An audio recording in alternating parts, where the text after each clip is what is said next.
Today, we're dining at the exclusive restaurant I've always admired, the Platinum Table. I was thrilled. My name is Harumi. I'm 40 years old with no children. I work part-time in an office job. My husband is Charlie, 42 years old. Today, my father-in-law and mother-in-law said, "Let's dine out once in a while. We'll treat you." So we took them up on the offer. My mother-in-law explained why she chose this restaurant. You can see the courtyard from the room, and the courtyard is very beautiful, especially at night when it's all lit up. Truly a luxurious restaurant. With a courtyard, that's even quite enchanting. To be able to enjoy a delicious dinner there, I put on makeup, something I rarely do, and eagerly went out to the gathering with Charlie. "We have a reservation. The name is Westwick," said father-in-law to the waitress who came to greet us. "Mr. Westwick, yes, we have been expecting you. Right this way, please." The waitress who greeted us was also dressed in lovely clothes, so elegant. We were then led to the lounge area and were served aperitifs and olives as appetizers at the grand table. In the middle of the big table was a large pink lump that looked like a rock. "What is this?" I asked. "Could it be a power stone? It's almost too large for me to hold." "This is Himalayan rock salt. You're supposed to sprinkle this on the steak when it's served," father-in-law explained. Wow, I was surprised by father-in-law's explanation. I never knew there was such a beautiful pink salt. Everything was incredible, but contrary to my exhilarated mood, something odd began happening at the restaurant. No matter how long we waited, there was no sign of us being led to our dining seats. The olives were all gone and the glasses that held the aperitifs were starting to dry. An hour had passed when father-in-law, looking a bit nervous, stopped a passing waitress and asked, "Excuse me, we had a reservation for 6 p.m. under Westwick. Is our meal not ready yet?" The waitress replied, "Mr. Westwick, I have noted your name. Please wait just a little longer," and then left without returning. At first, mother-in-law had been saying things like, "Let's wait patiently." But by the time 2 hours had passed, even she started saying this is too much. And rightly so. We had a reservation for 6 p.m. and now it was 8 p.m. But our meal still hadn't started. We should have been done eating by now, but instead we were still waiting in the lounge area. Isn't this something that just shouldn't happen, especially at a high-end restaurant? Even if it weren't a fancy place, it would still be strange. Mother-in-law called over another passing waitress. "Excuse me, we have been waiting for 2 hours since being told to wait a little bit after making our reservation." The waitress said, "Oh," and ran off. After a while, a woman dressed in a classy outfit came out, different from the waitress we had spoken to before. We knew at once that she was the manager. She must have been around 50 years old. With her hair pulled up and pinned into what looked like a hair tower, she seemed even taller. Introducing herself with this towering hairstyle, she said, "I'm Newport, the manager of this restaurant. I apologize for the inconvenience this evening." Mother-in-law repeated, "We are the Westwicks. We made a reservation, didn't we, for 6 p.m.? "Yes, indeed, you did," Miss Newport confirmed. "Then why didn't you seat us for our meal at 6 p.m.? Mother-in-law pressed further. "Well, I'm terribly sorry. At 5:30 p.m., we had some last-minute guest who asked to be seated at 6 p.m., this hair tower explained. "What?" Mother-in-law raised her voice at this unexpected turn of events. "I booked a table 2 weeks ago, didn't I?" "We have your reservation." "Then isn't it ordinary practice to say that the reservations are full because of some sudden booking, rather than this?" At this point, Miss Newport began to say, "Yes, so we let you into the restaurant at 6 p.m., right? We guided you to the place to wait at the time of your reservation. However, since another reservation suddenly came in, we thought we would guide you as soon as the room becomes available." It seemed as though she thought that was perfectly normal. Wait, I have never heard that it's okay just because the time we were guided to the lounge area was according to the reservation. My mother-in-law was outraged, but Miss Newport shrugged her shoulders and blurted out, "You should understand if you hear the position of the person who made the sudden reservation." What? "It was the CEO of Evergreen Electronics." "Evergreen Electronics? I know the name, at least. It's a big company around here." "So we will prioritize that, won't we?" Miss Newport said as if it were a matter of course, but my mother-in-law bravely stood up to her. It's not acceptable to have an upper and lower rank among customers. It's supposed to be first come, first served. Despite my mother-in-law's shouting, Miss Newport didn't flinch. That's your selfish assumption, isn't it? The rules of our restaurant are different. We are a gathering place for winners. Poor people, please go home. Miss Newport arrogantly said. At the hair tower, the sheer audacity of her attitude felt like it grew 3 meters taller. Well, it must be my imagination. Poor person? My father-in-law's voice cracked at hearing this. For what it's worth, my in-laws are not poor. They're quite wealthy, in fact. But Miss Newport, glancing at me in surprise, laughed through her nose and said to my father-in-law, "You are not a CEO, are you?" "Well, I'm not a CEO," my father-in-law timidly affirmed. My mother-in-law's anger only intensified from there. "Hey, all professions are equal, aren't they?" These words were snapped out, but Miss Newport dismissed them lightly. "That's impossible. Excuse me, but what's Mr. Westwick's occupation?" Father-in-law stammered his reply. "I teach archaeology at the university." "Well, please spend your life digging for ammonites at archaeological sites then." Miss Newport sharply said this with a scoff. "You don't need social interaction for digging ammonites, do you? As I said before, our place is a social venue for the winners." Then Miss Newport further criticized my mother-in-law. "Mrs. Westwick, there's a problem with you too. Your appearance exudes poverty." "What?" Mother-in-law raised her voice. Being suddenly criticized about her clothing would naturally make anyone angry. "I have heard that in Japan, Osaka lady wears shirts with leopard faces on them. Is that what you're wearing?" "A leopard?" It wasn't a leopard, but mother-in-law was wearing sparkly clothing.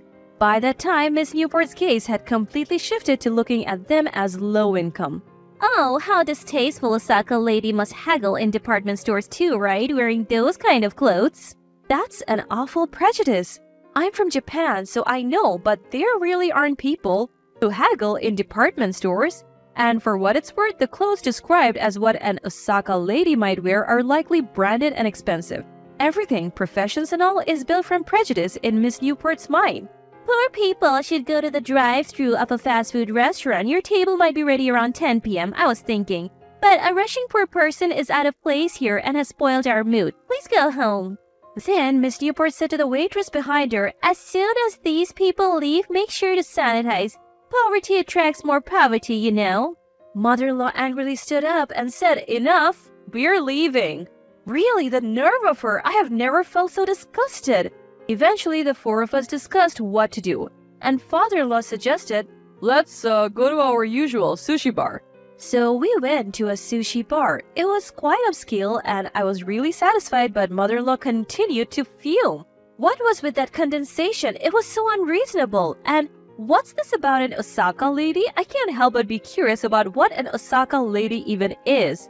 Well, Osaka lady refers to, I began to explain, it's about women who live in Osaka, Japan. Not all of them, of course, but there's an image that they like inexpensive yet good things, are cheerful, have loud voices, are caring, and like animal pattern clothing. Like the clothing I'm wearing now, for example? Well, there's a wide variety, so there might be something similar. I found Miss Newport's familiarity with Osaka lady amusing, but mother-in-law's anger was at its peak. That Miss Newport should be brought down to poverty by those she looked down on as poor people. At mother-in-law's intensity, the three of us gulped down our prize Toro without chewing. Now, less than a month from that incident, mother-in-law contacted us. "We are going to the platinum table." What? I exclaimed over the phone. Even though we were bound to have another unpleasant experience, why? "It's for dinner, of course. Let's go at the same time as last time, 6 p.m. Okay. They invited us, you know," mother-in-law said with a laugh and then hung up the phone. That weekend, we were back at the platinum table by 6 p.m. As soon as we arrived at the restaurant, the waitress was already at the entrance to greet us. "Mr. and Mrs. Westwick, I presume we have been expecting you," she said. And we were seated as soon as we were served pre-dinner drinks and olives in the lounge area. You could tell the room facing the courtyard was the best one, and the dishes that came out were all incredibly delicious. Caviar and herbs were served with each dish, all cooked with great care. a feast for both the eyes and the tongue. Towards the end, a steak was served and we were told to eat it with Himalayan rock salt. The steak's deliciousness, its savory taste, and the depth of the Himalayan rock salt, it was heavenly. I felt like I was floating to the sky. The garden lit up as we looked around, made me feel like a queen. Such a dreamy time came to an end, and as we were having sherbet, Miss Newport came over. Mrs. Westwick, how was your meal? Yes, it was absolutely delicious. My mother-in-law smoothly replied as she sipped desert wine. Seeing this, Miss Newport looked relieved and began to apologize. I sincerely apologize for causing any discomfort due to our rudeness on this occasion. But after everyone finished their sherbet, mother-in-law said, Thank you for your meal. I suppose we won't be meeting again. What? Miss Newport exclaimed. We came here only because you said you wanted to talk. We ate the food because it was suddenly served to us, but what's the point? What's the point after all the eating and drinking, mother-in-law? Do you understand what's going on? Despite having finished her meal so neatly, mother-in-law started questioning Miss Newport even more. Miss Newport's voice became quieter, and then she confessed to her wrongdoing. We are a social venue for winners, telling a poor person to leave and such disrespectful remarks. That's right. So when you said that, my response was, oh really? Then let's terminate the deal? Mother-in-law slowly and quietly placed her glass down. Miss Newport's face turned even paler. Miss Newport's tower of hair seemed about 5 inches lower than before, and then the spire of that hair tower fell. What a profound apology. I'm so sorry. I never thought Stellar Tech Group would cancel all the deals. So that's what it's about, I realized. Mother-in-law was the head of the General Affairs Departments of Stellar Tech Group, which had branches all over the U.S. Whether it was a closing ceremony of the manager's training, appreciation gatherings, group dinners, on company trips, or intergroup mingling, it was the General Affairs Department that made the arrangement. Mother-in-law was the top of that department. She must have also instructed the subsidiaries not to use this restaurant.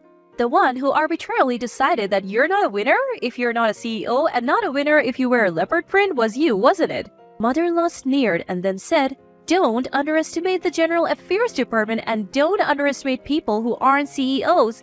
I truly apologize for the rudeness. I'm so sorry. Miss Newport bowed even lower. What exactly are you sorry for? Would you like to tell me? Mother-in-law said, looking down at her. I wrongly judged you, Miss Westwick, as not being a winner based on appearance. Mother-in-law sneered again and waved her hand. That's not it at all. You don't understand why I'm angry. I look back and forth between mother-in-law and Miss Newport.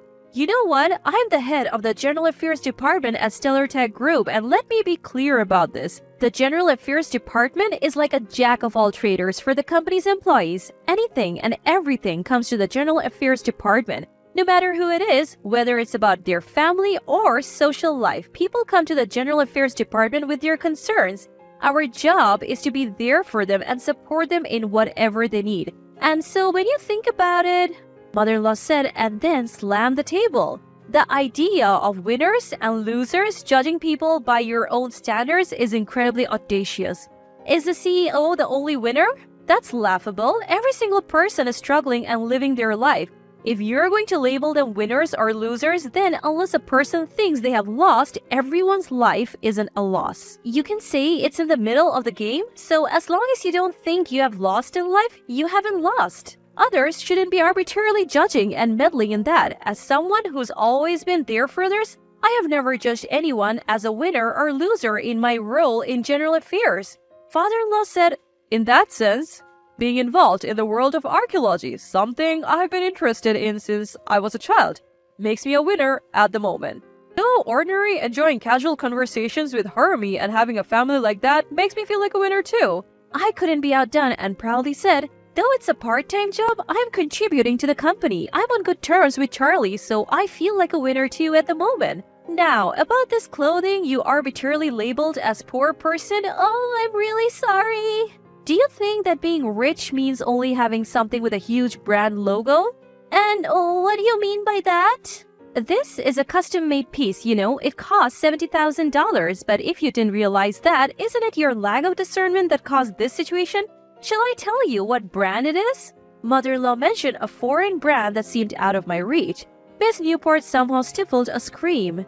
Mother-in-law casually pinched the chest area of the garment and smiled. Look at this. Each decoration is hand-stitched. This is practically an art piece. And to think I wore it to a garden and a store that I thought had the dignity to match. Your lack of discernment is truly regrettable. Miss Newport weakly sat down and began to cry, looking down. Well, shall we go? After a while, mother-in-law stood up. Miss Newport quickly raised her bowed head and clung to mother-in-law's feet. I sincerely apologize. You don't have to pay. Mother-in-law said, shaking off Miss Newport, who was clinging to her leg. I will pay. We only came because you called us. The food came out, though we didn't order it, so we ate it. But it's troubling if you accuse us of dining and dashing. And it's annoying to be accused of that by someone who judges winners and losers. Consider this a farewell gift and accept it gratefully, she added. But Miss Newport clung on even desperately. Oh, if Stellar Group abandons me, both this restaurant and I will truly become losers. Please have mercy. Enough. Mother-in-law snapped, cutting off the cries. You're not a loser until you admit you have lost. Were you listening to me? Well, maybe not. With your attitude of arbitrarily judging customers' wins and losses, maybe you don't have the mind to understand such things. What really influences the direction of life is things like fate or luck. In that sense, this restaurant is facing a tough battle with strong headwinds ahead, but think of it as payback for looking down on people and judging them. Mother-in-law finally shook off Miss Newport. Still crying and clinging on, Miss Newport heard mother-in-law say, You prioritize Evergreen Electronics over us, and they are a client of Stellar Tech Group. Their CEO probably won't come anymore. Soon after, the Platinum Table went out of business. It seems the location became a franchise restaurant. Since mother-in-law's company was the top customer, it seemed natural. Miss Newport tried to negotiate work at the restaurant but was refused, and since she was known in the community as the woman who closed that fine restaurant, she still hasn't found work. It appears father-in-law heard this from the restaurant manager when he went there with his university students. The manager was wryly smiling, saying, I can't pick up a hand grenade, you know. A month later, mother-in-law came back from work with an abundance of flower bouquets. That day, Charlie and I rushed to celebrate with her.